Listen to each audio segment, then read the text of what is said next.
Hello everyone, welcome back to my channel Asmi nursing education. तो आज हम बात करते हैं लैक्टेशन की।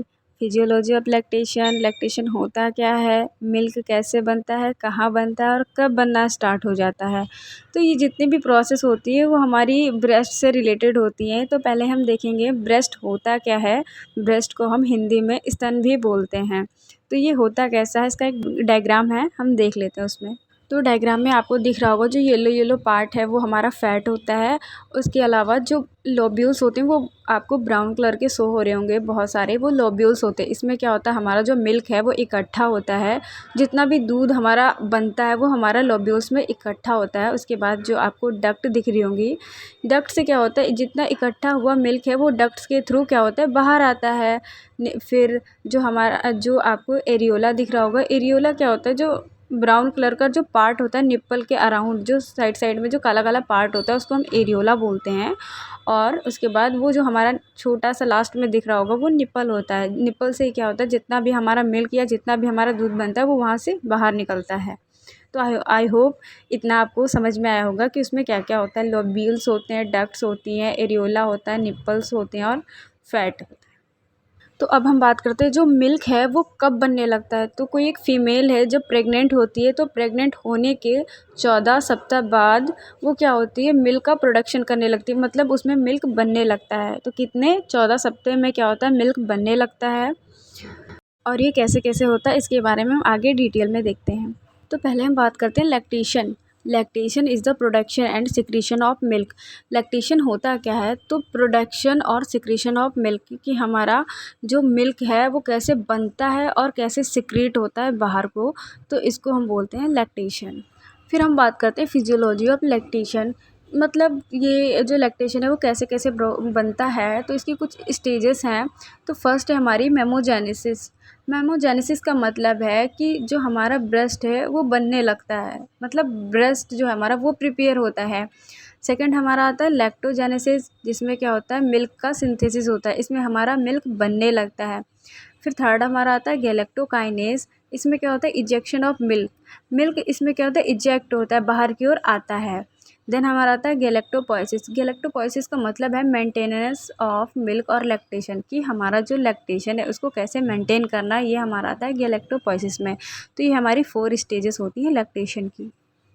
फिर अब हम बात करते हैं मेमोजेनेसिस। ये हमारे ब्रेस्ट से रिलेटेड होता है, मतलब इसमें जो हमारा ब्रेस्ट है वो खुद प्रिपेयर होता है। तो hypertrophy of breast cell and enlargement of breast, इसमें क्या होता है, हाइपरट्रॉफी मतलब जो ब्रेस्ट है वो हमारा बड़ा होने लगता है, इनलार्ज होने लगता है, उसकी जो सेल्स है वो बड़ी होने लगती हैं, हाइपरट्रॉफी हो जाती है। फिर अगला क्या है हमारा, हार्मोन्स इन्वॉल्व। इसमें कुछ हार्मोन्स भी इन्वॉल्व होते हैं जो हमारे ब्रेस्ट को प्रिपेयर करते हैं, जैसे कि हमारा प्रोजेस्टेरॉन हो गया, एस्ट्रोजन हो गया, कॉर्टिसोल हो गई एंड प्रोलैक्टिन। तो इसमें जो मेन वर्क करता है वो हमारा प्रोलैक्टिन वर्क करता है, क्योंकि प्रोलैक्टिन हमारा मिल्क प्रोडक्शन में हेल्प करता है। जो हमारा प्रोलैक्टिन होता है वो हमारा जो मिल्क होता है उसको बनाने में हेल्प करता है। फिर अब हम बात करते हैं लैक्टोजेनेसिस की। इसमें क्या होता है, मिल्क का सिंथेसिस होता है। उसमें क्या हो रहा था, मेमोजेनेसिस में जो हमारा ब्रेस्ट है वो खुद बन रहे थे, वो खुद प्रिपेयर हो रहे थे। इसमें लैक्टोजेनेसिस, लैक्टो मतलब मिल्क, जेनेसिस मतलब बनना। तो इसमें क्या होता है, जो हमारा मिल्क है उसमें मिल्क का सिंथेसिस होने लगता है, मतलब मिल्क कैसे बनता है। तो after delivery progesterone and estrogen hormone level is decrease and prolactin hormone will be increase. Delivery के बाद क्या होता है, जो हमारा एस्ट्रोजन और प्रोजेस्टेरॉन है वो उसका लेवल बहुत ज़्यादा कम हो जाता है और प्रोलैक्टिन का लेवल बहुत ज़्यादा इंक्रीज़ हो जाता है। और प्रोलैक्टिन ही क्या करती है, हमारे प्रोडक्शन में हेल्प करती है। और इसके बाद हम बात करें first milk colostrum for 1 to 3 days। मतलब जो डिलीवरी के बाद जो फर्स्ट मिल्क आता है 1 से 3 दिन तक, उस मिल्क को हम बोलते हैं कोलेस्ट्रम। आई होप इतना आपको क्लियर होगा।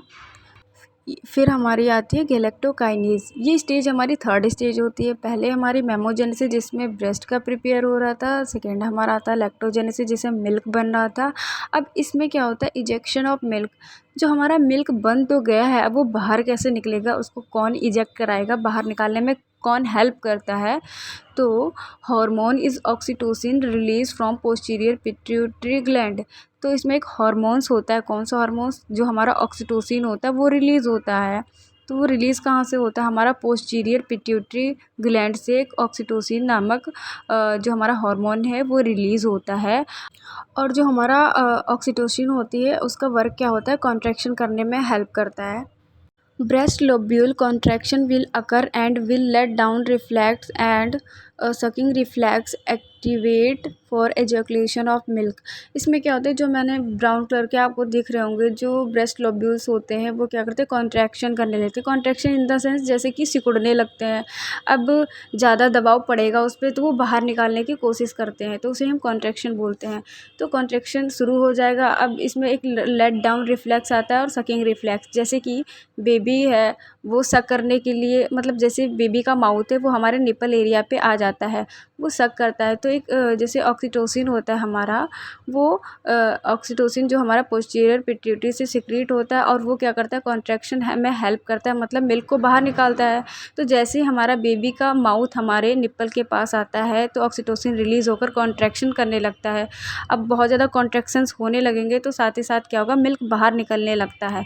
इसी प्रोसेस को हम बोलते हैं ejaculation of milk. I hope इतना आपको क्लियर होगा कि जैसे ही बेबी सक करने के लिए आता है या बेबी का माउथ वहाँ आता है, ऑक्सीटोसिन रिलीज़ होता है और ऑक्सीटोसिन क्या करता है, कॉन्ट्रैक्शन में हेल्प करता है, जिससे हमारा जो मिल्क है वो बाहर की ओर निकलता है या बाहर की ओर इजैकुलेशन हो जाता है उसका। आई होप इतना क्लियर हो गया होगा।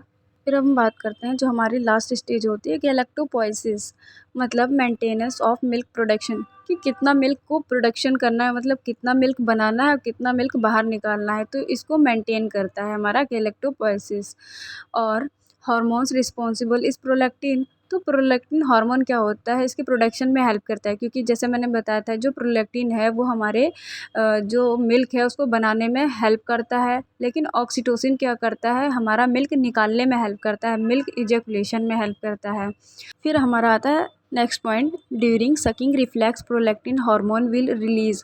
मतलब जब सकिंग रिफ्लेक्स होता है, सकिंग रिफ्लेक्स मतलब जैसे कि जो बच्चा है वो बच्चे का मुंह हमारे निप्पल के पास आता है तो एक रिफ्लेक्स होता है, अंदर से एक रिफ्लेक्स आता है, उसे हम सकिंग रिफ्लेक्स बोलते हैं। जब सकिंग रिफ्लेक्स होता है तब क्या होता है, जो हमारा हार्मोन्स होता है, कौन सा हार्मोन्स, प्रोलैक्टिन हार्मोन, वो क्या होता है, रिलीज़ होने लगता है। अब प्रोलैक्टिन हार्मोन रिलीज़ होगा तो मतलब वो दूध बनाने लगेगा और मिल्क का प्रोडक्शन करता है, क्योंकि जो हमारा प्रोलैक्टिन है वो मिल्क के प्रोडक्शन में हेल्प करता है। तो जैसे बच्चा सक करेगा तो प्रोलैक्टिन जो हमारा है वो रिलीज़ हो जाएगा। प्रोलैक्टिन ज़्यादा रिलीज़ होगा तो ज़्यादा ही मिल्क का प्रोडक्शन होगा। तो यही है कि हमारा कितना मिल्क जो है वो प्रोडक्शन, मतलब कितने मिल्क का बनना है, कितना मिल्क निकलना है, तो ये हमारा गैलेक्टोपोइसिस मेंटेन करता है। आई होप इतना आपको क्लियर होगा। So this is all about the lactation और physiology of lactation. If you have any query then you can ask me. Thank you.